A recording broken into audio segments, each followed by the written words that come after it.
Lately, our society has been going through a lot of modifications. We're slowly understanding more serious controversies like gender equality and homosexuality.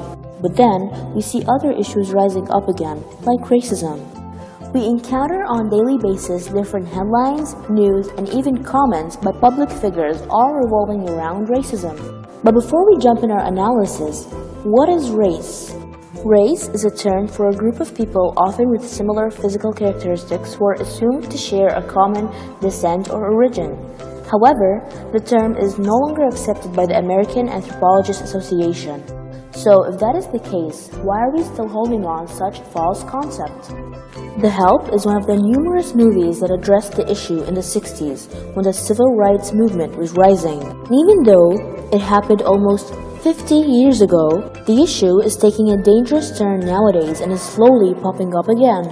The movie took place in Jackson, Mississippi, a small community where class conflict is very manifest, as the white served as the bourgeoisie with their wealth and money, while the black labor served as a proletariat, as they weren't able to do anything but sell their labor.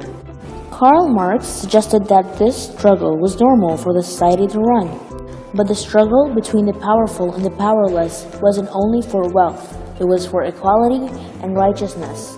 The main characters, Abilene and Minnie, are black maids who were constantly humiliated from Miss Haley and Miss Leopold, their white bosses.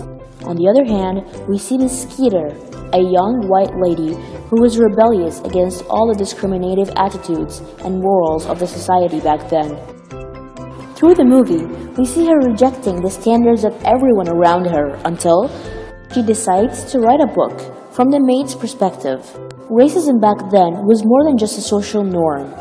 It was a huge part of the political structure of the country as well as a culture that was penetrating through the society.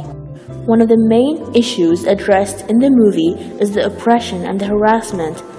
In fact, Abilene did not agree to help Miss Skeeter with the book until her friend, Minnie, was fired.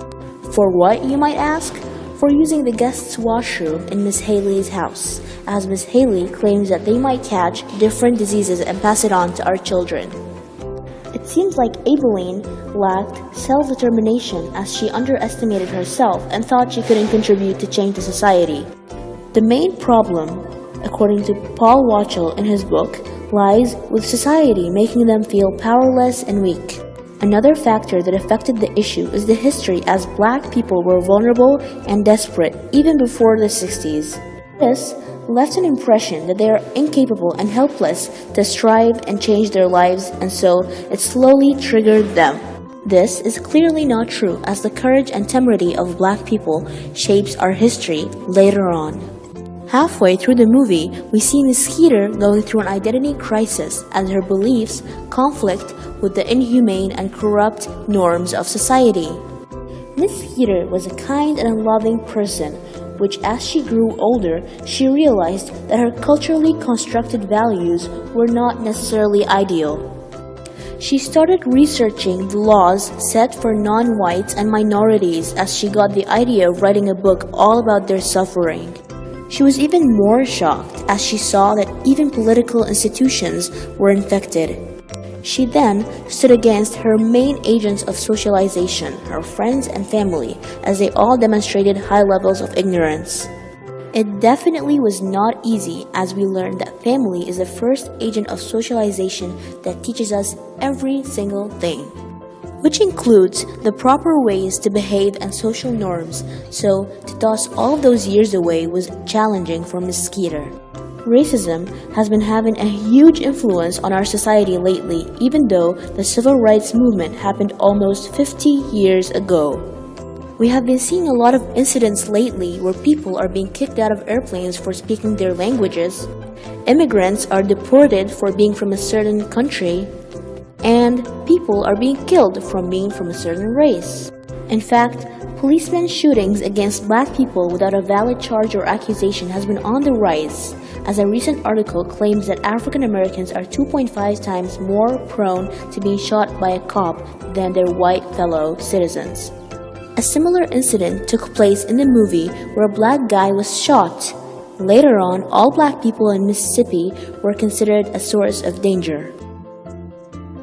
This scene, in my opinion, is sending a clear message to the public and the authorities that we need to figure this issue out, as it's not the 60s anymore.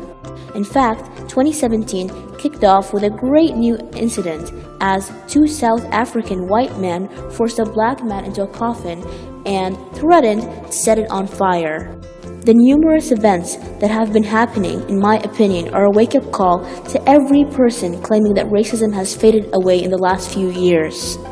Paul Watchell also states that one of the main ways to help us fight racism is communication, as we need to clear up all the misconceptions and errors in our minds. We need to not let media influence our judgments and common sense, as we need to take a step back and look at the bigger picture. So, let's set our New Year's resolutions to something bigger, more insightful, with a deeper meaning and an everlasting effect.